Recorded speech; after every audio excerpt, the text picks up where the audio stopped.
In the quiet darkness of a remote observatory nestled high in the Rocky Mountains, Daniel Carter sat hunched over his computer screen. The room was dimly lit, save for the soft glow of monitors displaying endless streams of data. Outside, the cold wind howled, rattling the windows, but inside, the hum of machinery drowned out the noise. Daniel had spent countless nights like this, scanning the skies for anything unusual. Tonight, however, something felt different. Rebecca Lane, his colleague and fellow astronomer, entered the room carrying 2 steaming cups of coffee. She set one down next to Daniel and leaned over his shoulder to glance at the screen. "Anything interesting?" she asked, her voice tinged with curiosity. Daniel hesitated before answering. "I'm not sure yet," he said slowly. "There's this signal. It's faint, but it's consistent. I've never seen anything like it." Rebecca frowned and pulled up a chair beside him. Together, they studied the data scrolling across the screen. The signal was coming from deep space, far beyond the reaches of Earth's solar system. At first glance, it seemed like random noise, the kind of interference caused by cosmic events like supernovas or pulsars. But as they analyzed it further, they noticed something strange. The signal wasn't random at all.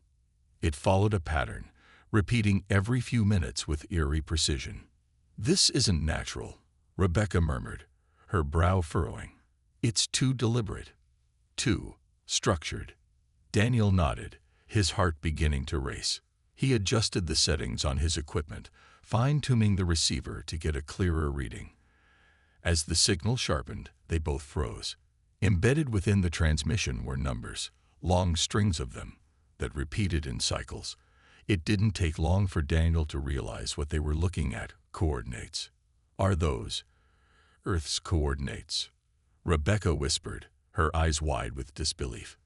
Daniel double-checked the calculations, his hands trembling slightly as he typed. Sure enough, the numbers matched Earth's location in the galaxy.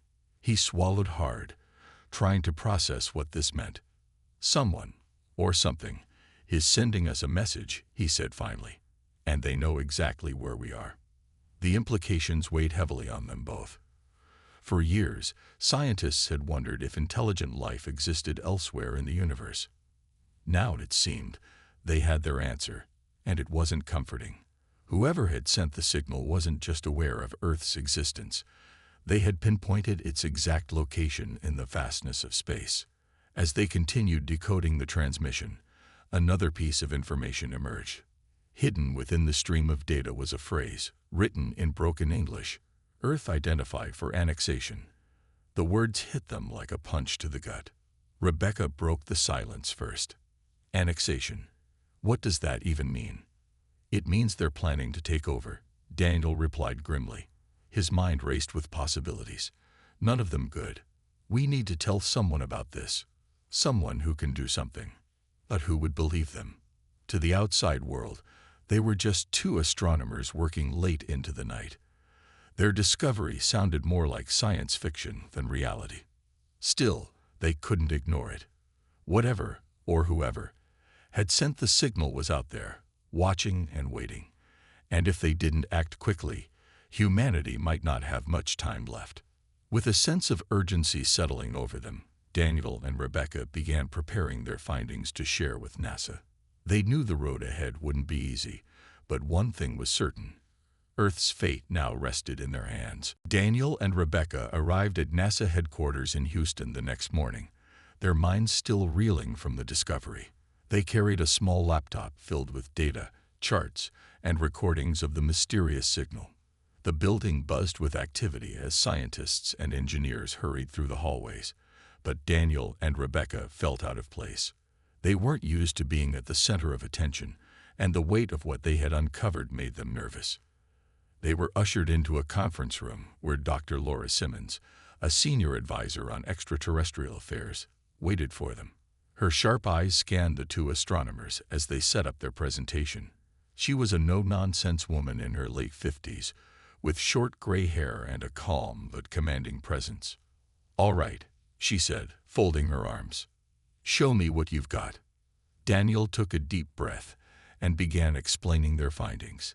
He started with the signal's origin, pointing out its unusual pattern and how it differed from natural cosmic events. Rebecca followed up by showing the decoded coordinates and the chilling message, Earth identified for annexation. As the words appeared on the screen, the room fell silent. For a moment, no one spoke. Dr. Simmons leaned forward, her expression unreadable. "You're telling me that someone, or something, out there knows about Earth and wants to take it over?" "Yes," Daniel replied, his voice steady despite his nerves. "And based on the strength of the signal, they're not far away. We think they could already be heading here." Dr. Simmons didn't dismiss their claims outright, which surprised both Daniel and Rebecca. Instead, she called in a team of experts to review the data. Hours passed as the group pored over every detail, asking questions and running simulations. By the end of the day, even the skeptics couldn't deny the evidence. Something was coming, and humanity wasn't ready. News of the discovery spread quickly through NASA, and soon it reached the ears of global leaders. Within days, emergency meetings were held around the world. Governments scrambled to prepare for an unknown threat, though no one knew exactly what to expect. Military forces were put on high alert, and defense systems were reviewed and upgraded.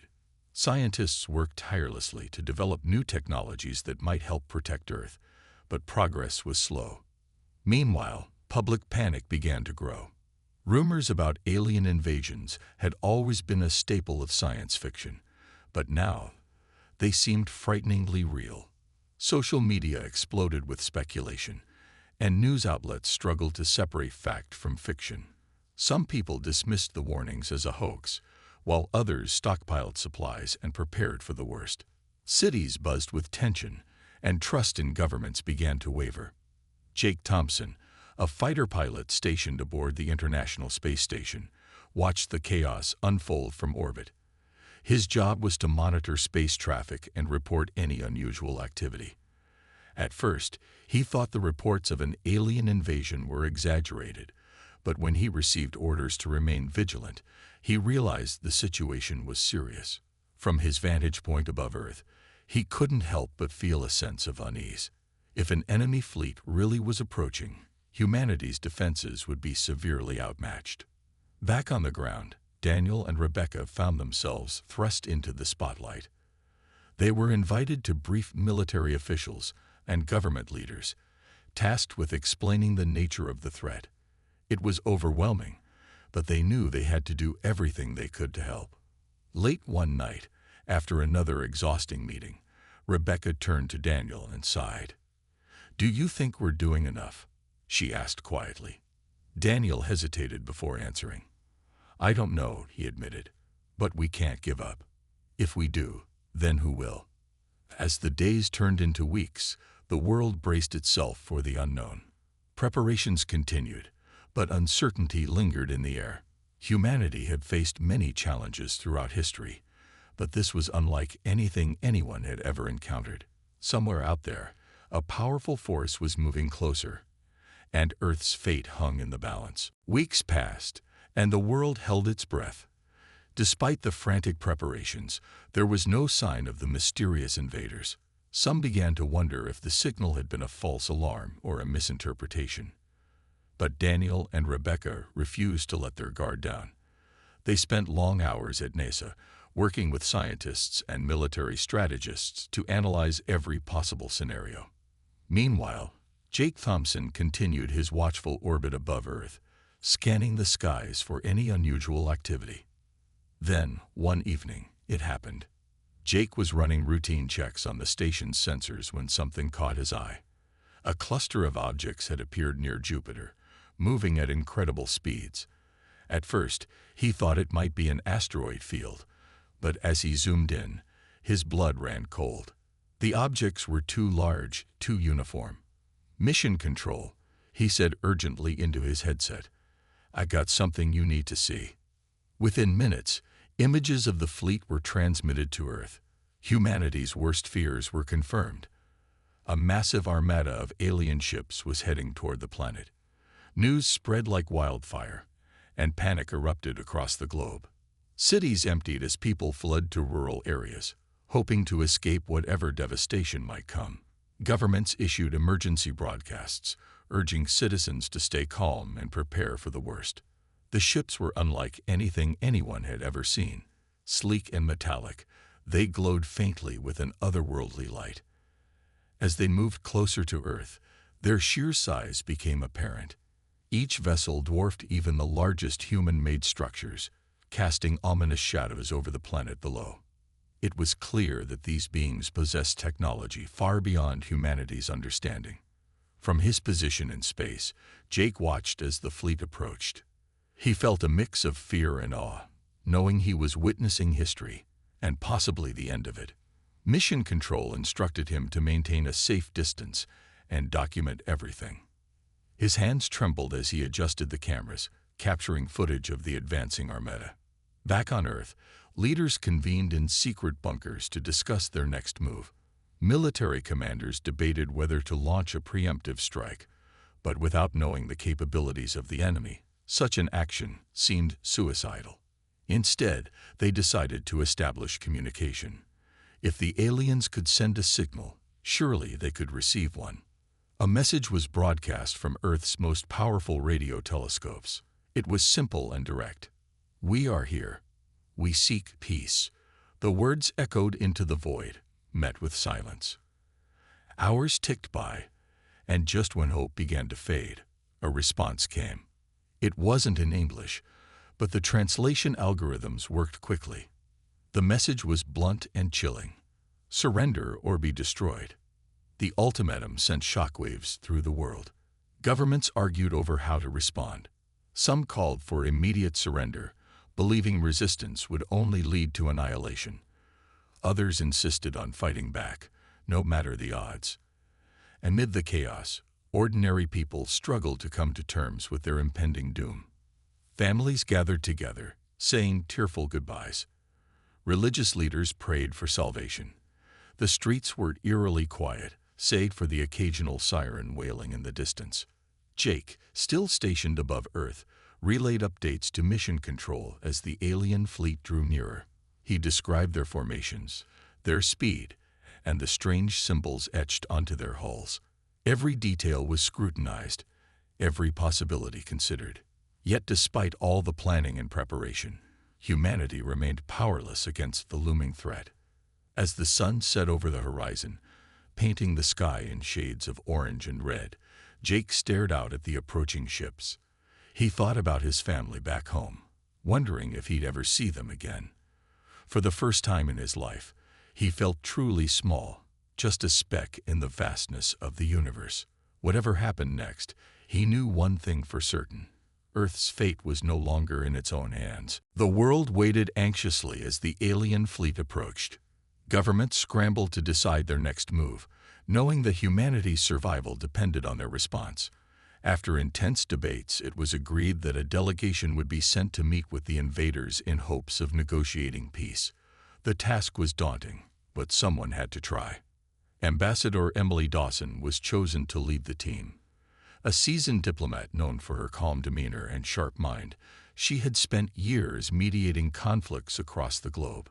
Joining her were Daniel Carter, Rebecca Lane, and a security detail led by Captain Ryan Mitchell, a hardened soldier with years of experience in high-stakes missions. Their goal was simple: find a way to reason with the aliens and prevent bloodshed. A single alien craft descended from the mothership and landed outside New York City. The site had been evacuated, leaving only the delegation and a small group of observers. As they approached the massive vessel, its sleek surface shimmered under the sunlight, reflecting an almost hypnotic glow. The air was thick with tension as the humans stood before the towering ship, unsure of what awaited them inside. A loud hiss broke the silence as a hatch opened, revealing a dark entrance. Out stepped Sylar, the envoy of the Galactic Empire. It was unlike anything they had imagined. A towering insectoid creature with a chitinous exoskeleton and glowing green eyes. Its limbs moved with precision, each step echoing ominously against the ground. Behind it stood several smaller beings, presumably guards, armed with strange weapons that hummed softly. Emily stepped forward, her voice steady despite the fear gnawing at her insides. "We come in peace," she began, speaking slowly and clearly. "We wish to understand your intentions and seek a peaceful resolution." Xylar tilted its head, studying the humans with an unreadable expression. When it spoke, its voice was deep and mechanical, translated through some kind of device. "You are primitive," it said bluntly. "Your existence is irrelevant. Surrender now or face destruction." The words hit like a punch to the gut. Emily took a deep breath, trying to remain composed. "We may not have your technology," she replied, "but we value life. Surely there is a way for us to coexist without violence." Xylar's glowing eyes narrowed. "Coexistence is not an option. Your planet holds resources vital to the Empire. Resistance will only delay the inevitable." Daniel and Rebecca exchanged worried glances. This wasn't going well. They had hoped to appeal to reason, but Xylar showed no interest in negotiation. Desperation crept into Emily's voice as she tried again. "If you give us time, we can prove our worth. We can contribute to your empire in ways you haven't considered." Xylar paused, as if considering her words. For a moment, hope flickered in the hearts of the delegation, but then the creature let out a low, guttural sound that might have been laughter. "Time is a luxury you do not deserve," it said coldly. "Prepare yourselves.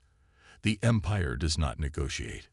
With that, Xylar turned and retreated into the ship, followed by its guards. The hatch closed with a loud clang, leaving the humans standing in stunned silence. Emily clenched her fists, frustration bubbling beneath her calm exterior. "That didn't go as planned," she muttered under her breath. As they made their way back to the safety of their vehicles, the weight of the situation settled over them. Xylar's words echoed in their minds: "Surrender or be destroyed." There would be no reasoning with these beings.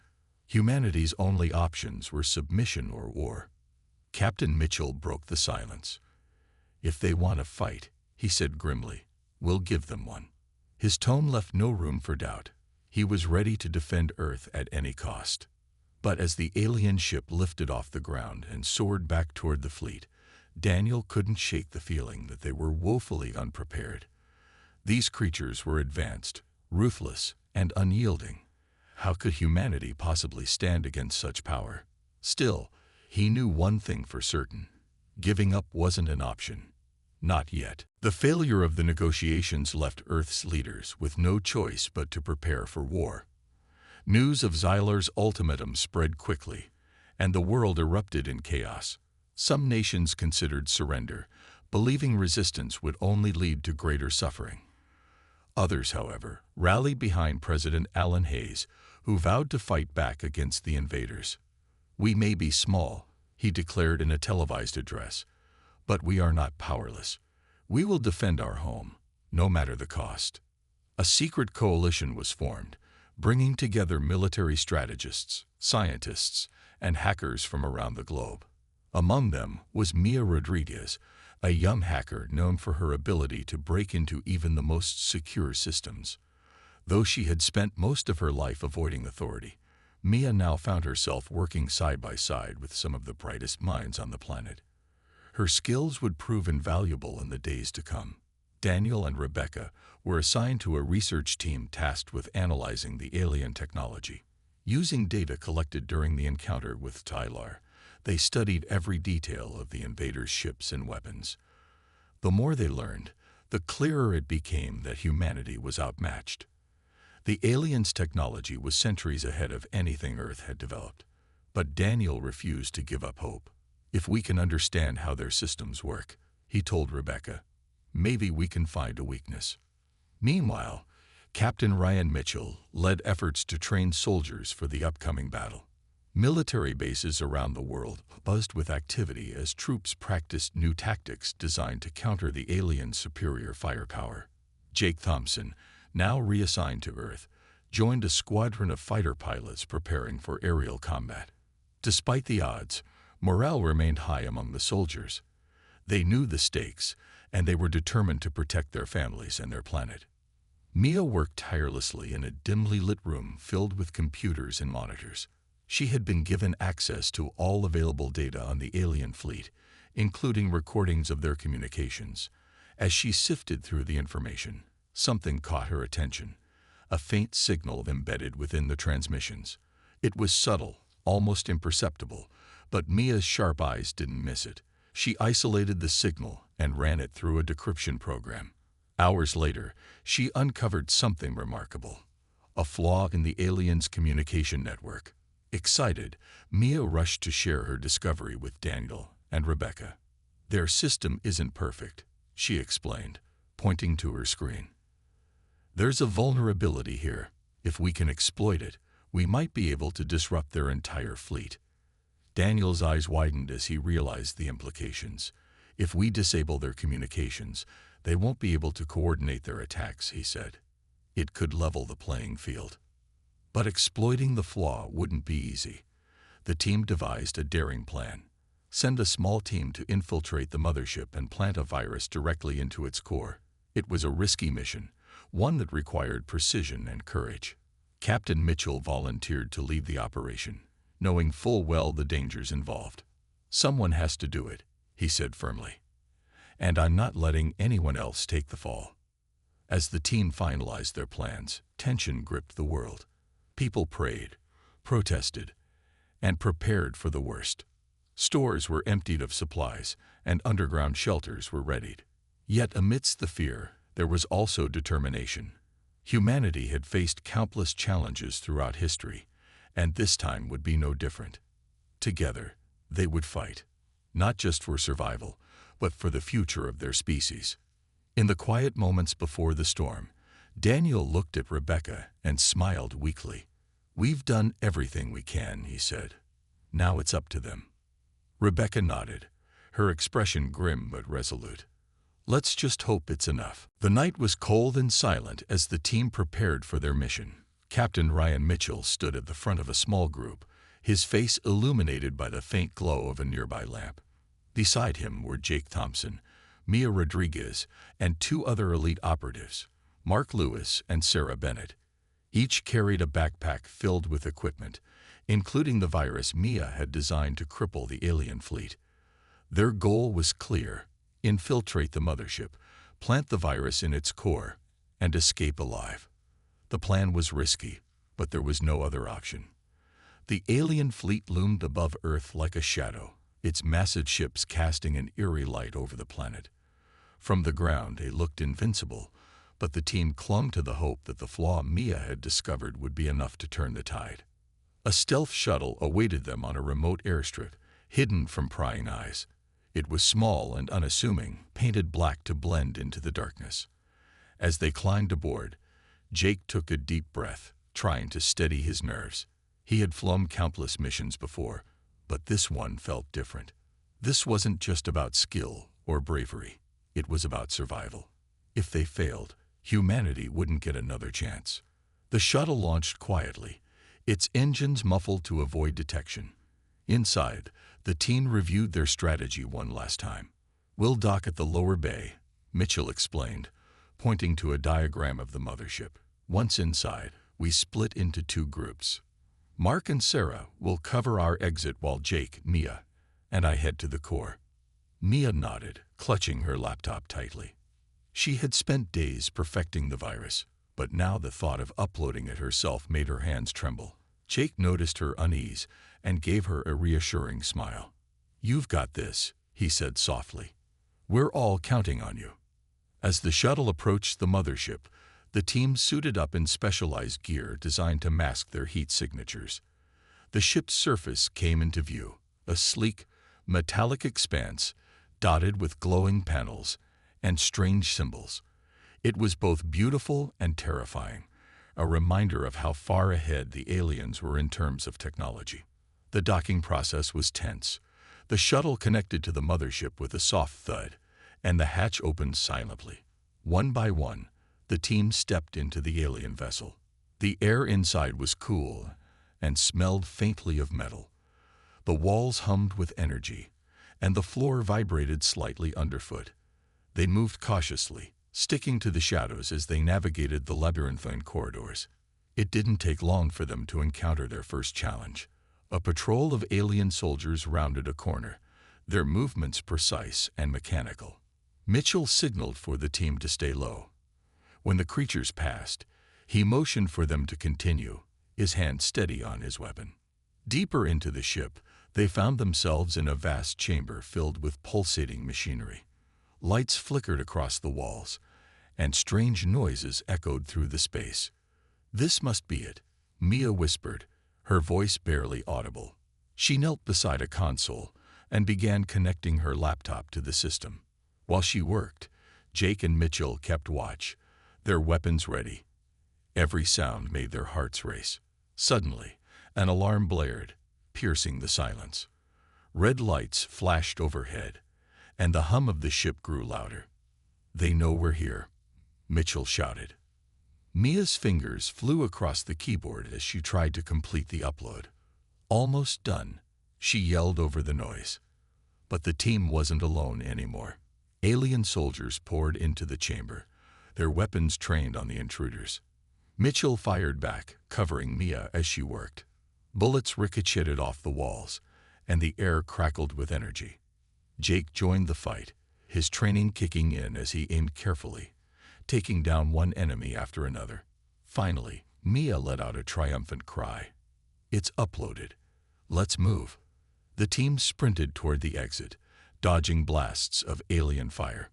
Behind them, the core began to malfunction, sparks flying as the virus spread through the system. They knew they had only minutes before the entire ship went into chaos.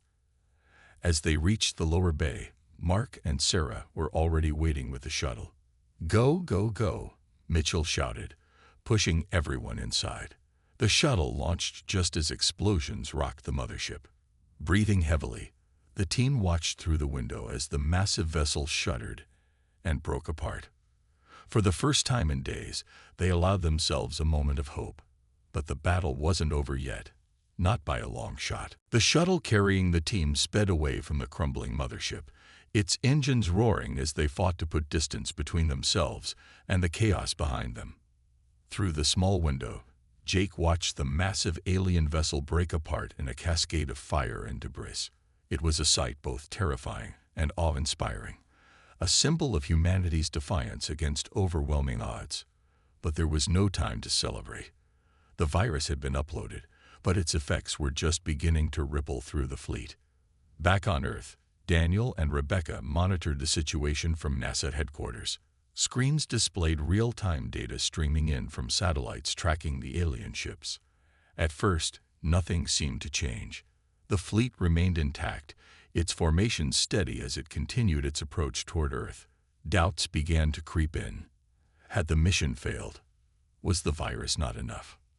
Then, one by one, the alien ships started to malfunction.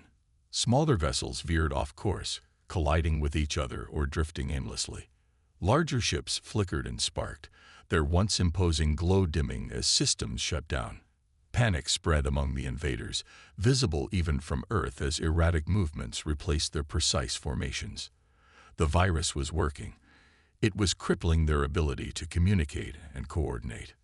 Jake and his team landed safely at a hidden military base, where they were greeted as heroes. Exhausted but relieved, they recounted the harrowing details of their mission. Captain Mitchell, though injured during the escape, refused medical attention until he had briefed the commanders on what they had accomplished. "We struck a blow," he said firmly, "but this isn't over yet. They'll regroup." He was right. While the virus had caused significant damage, many ships remained operational. Xylar's flagship, in particular, showed no signs of being affected. It loomed above the fractured fleet like a vengeful predator, its weapons still fully functional. Humanity had bought itself some time, but the fight was far from won. In space, Jake rejoined his squadron, ready to lead the counterattack. Fighter jets armed with experimental missiles took to the skies, prepared to engage the remaining alien forces. The plan was simple: target the weakest ships first, forcing the fleet to retreat. If they could push the invaders back far enough, Earth might have a chance to regroup and strengthen its defenses. As the battle began, the skies lit up with streaks of fire and bursts of energy. Human pilots flew with unmatched determination, weaving through the chaos to strike at the enemy. Despite their outdated technology, they relied on speed, strategy, and sheer willpower to hold their ground. Jake's voice crackled over the radio as he coordinated attacks, his calm demeanor steadying the nerves of those around him. "Stay sharp," he called out. "We can do this." On the ground, civilians watched the battle unfold on live broadcasts. Streets that had been eerily quiet for days now buzzed with hope and fear. Families gathered around televisions, praying for victory. In control rooms across the globe, scientists and strategists worked tirelessly to support the fighters, analyzing every move and adjusting tactics in real time. Meanwhile, Xyler seethed aboard the flagship. The failure of the fleet enraged the insectoid leader, who viewed it as an insult to the Empire's dominance. "This changes nothing," Xyler growled, its glowing eyes narrowing. "Earth will fall. I will see it burn." With chilling resolve, Xyler ordered a final, desperate assault. The flagship unleashed a barrage of devastating attacks, targeting major cities and military bases. Explosions rocked the planet, sending shockwaves through the atmosphere. For a moment, it seemed as though all hope might be lost. But humanity refused to give up. Fighters swarmed the flagship, dodging its powerful weapons while launching everything they had at its hull. Inside the control room, Rebecca noticed something strange. A secondary frequency embedded within the original signal.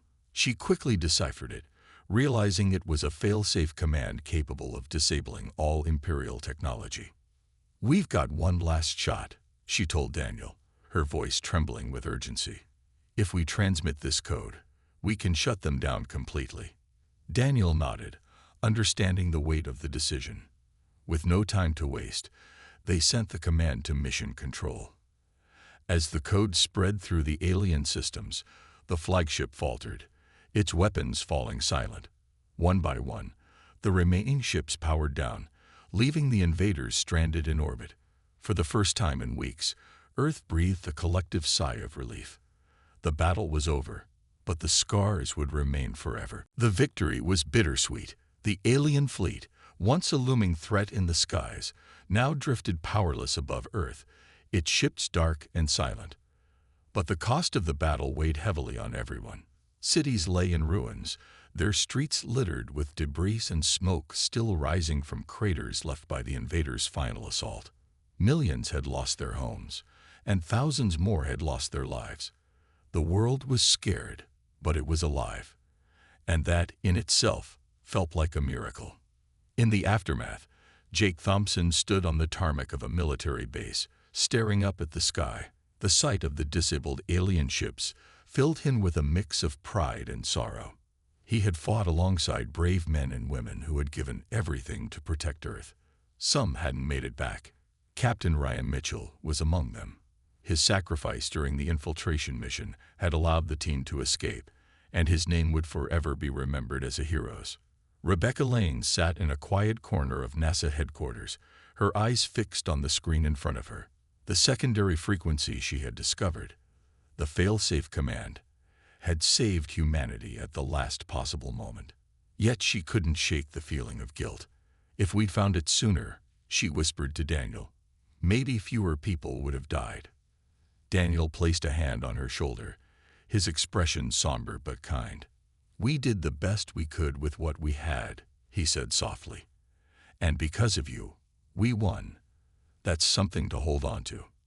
Across the globe, leaders began the daunting task of rebuilding. President Alan Hayes addressed the nation from a makeshift podium outside the White House, his voice steady despite the exhaustion etched into his face. "Today, we stand united, not just as Americans, but as humans," he declared. "We faced an enemy unlike any we've known before, and we proved that our strength lies not in our weapons, but in our will to survive. Together, we will rebuild, stronger than ever." But the war wasn't entirely over. Xylar, The insectoid leader of the Galactic Empire remained aboard the flagship. Though its ship was disabled, it refused to surrender. Instead, it broadcast a chilling message to Earth. This is not the end. The Empire does not forget. You have delayed your fate, but you cannot escape it. The transmission sent shivers down spines worldwide. Humanity had won the battle, but the threat of retaliation loomed large. Scientists and military strategists worked around the clock to study the captured alien technology, hoping to learn how to defend against future attacks. Meanwhile, governments formed alliances, pooling resources and knowledge to prepare for whatever might come next. Mia Rodriguez, the hacker who had uncovered the flaw in the alien systems, found herself hailed as a hero. She struggled with the attention, unused to being in the spotlight. Sitting in a small cafe near the base, she sipped coffee while scrolling through messages on her phone. Friends and strangers alike praised her brilliance, but all she could think about was the team she had worked with, the friends she had nearly lost. Jake joined her after a while, sliding into the seat across from her. "You okay?" he asked gently. Mia shrugged, forcing a smile. "Just trying to process everything, I guess. It feels surreal." Jake nodded. "Yeah, feels like a dream, or a nightmare you can't wake up from." They sat in silence for a moment, each lost in their thoughts. Despite the uncertainty ahead, there was a sense of camaraderie between them. They had faced impossible odds together and emerged victorious. That bond was unbreakable. As days turned into weeks, life on Earth slowly began to return to normal, or at least a new version of normal. People cleaned up the wreckage, rebuilt their homes, and tried to move forward. Memorials were erected for those who had fallen, their names carved into stone as a reminder of the sacrifices made. Yet, even as humanity healed, the question lingered in everyone's minds. What would happen when the Galactic Empire returned? For now, Earth was safe, but the universe was vast, and the Empire was patient. Somewhere out there, plans were being made.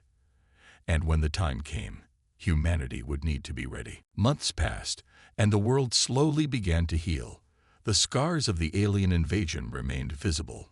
Burnt-out buildings, abandoned streets, and memorials for the fallen. But there was a sense of resilience in the air.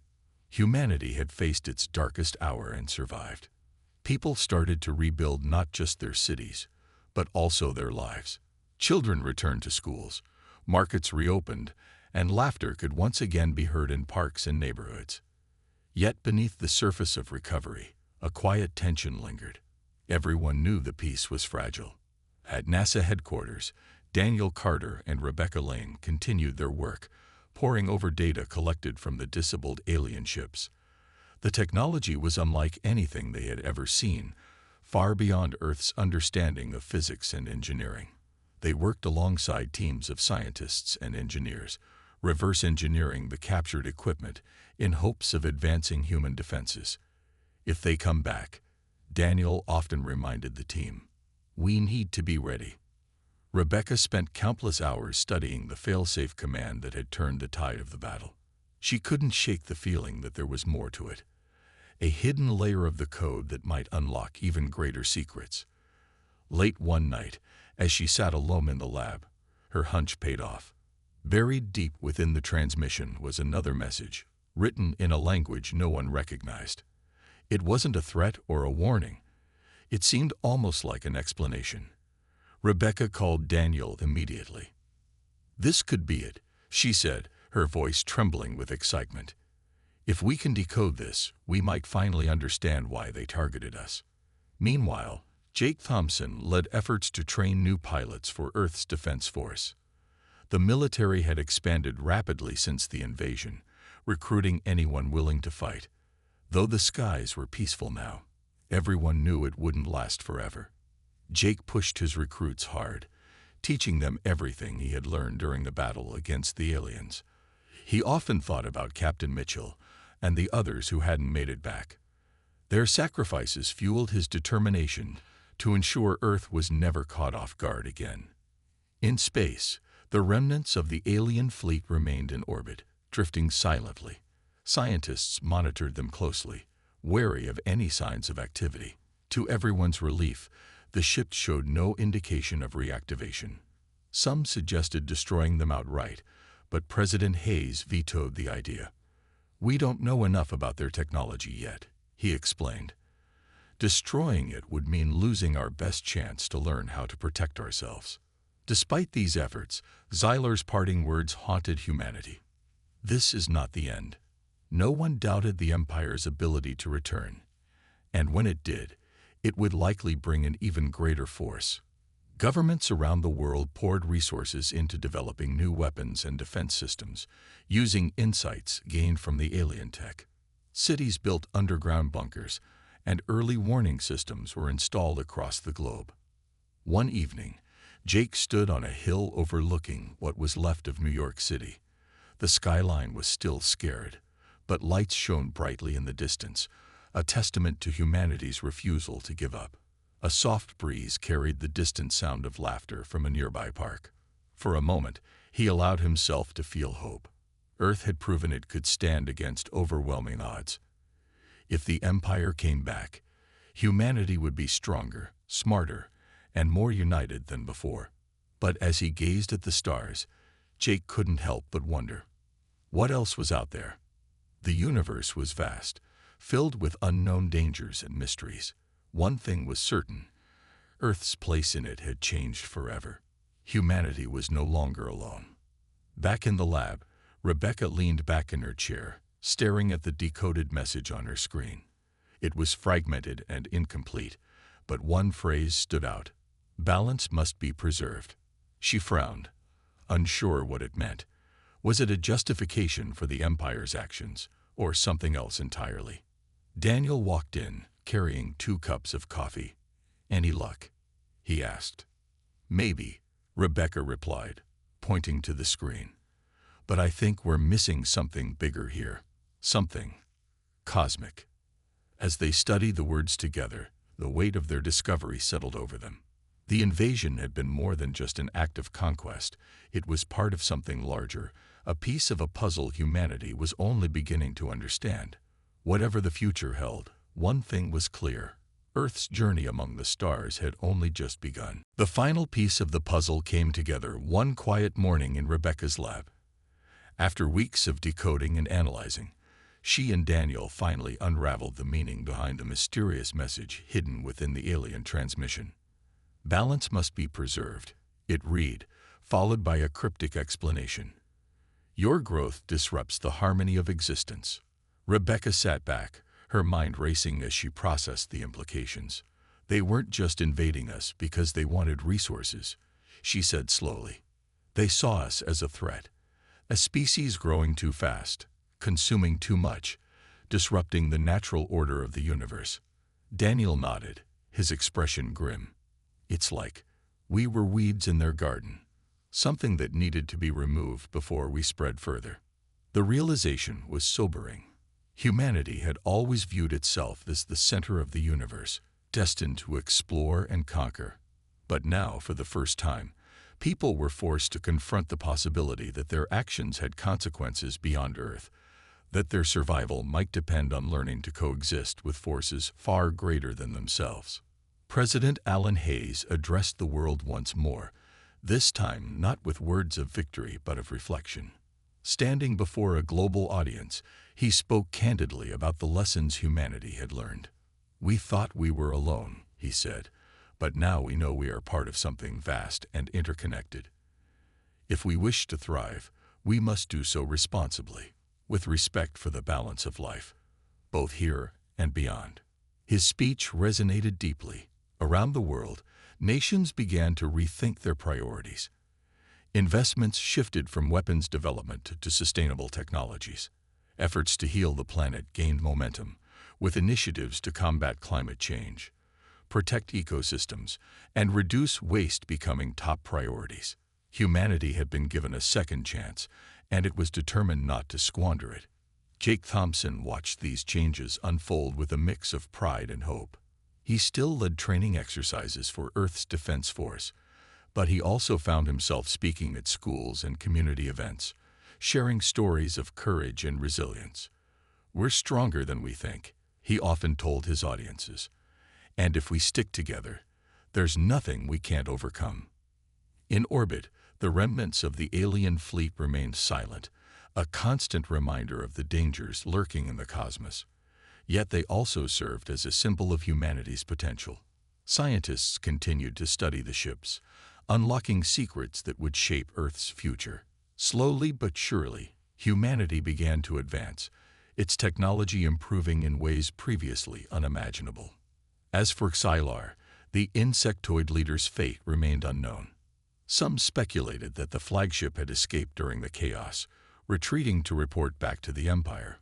Others believed it had been destroyed, leaving its crew stranded aboard the disabled vessel. Either way, the threat of retaliation loomed, but so did the promise of preparation. One evening, Jake stood on the same hill where he had gazed at the stars months earlier. The city below was brighter now, its skyline repaired and thriving. Families strolled through parks, children laughed, and lights twinkled in windows. Earth was alive, vibrant, and full of hope. Rebecca joined him, carrying a thermos of coffee. "Do you think they'll come back?" she asked quietly. Jake shrugged, his eyes fixed on the horizon. "Maybe, but if they do, we'll be ready." Rebecca smiled, taking a sip of her drink. "You know, I used to think the universe was this big, empty place. Now I realize it's full of possibilities, good and bad." "Yeah," Jake replied, "and we're part of it now, for better or worse." Together, they stood in silence, watching the stars twinkle above. Humanity's journey among the stars had only begun, fraught with challenges and uncertainties. But for the first time in history, Earth faced them not as individuals or nations, but as a united species, one small step closer to finding its place in the cosmos.